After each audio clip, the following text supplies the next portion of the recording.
isang malaki.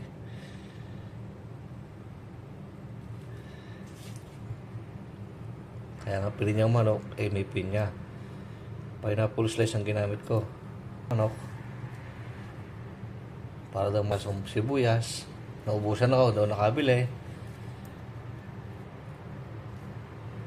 Palasa.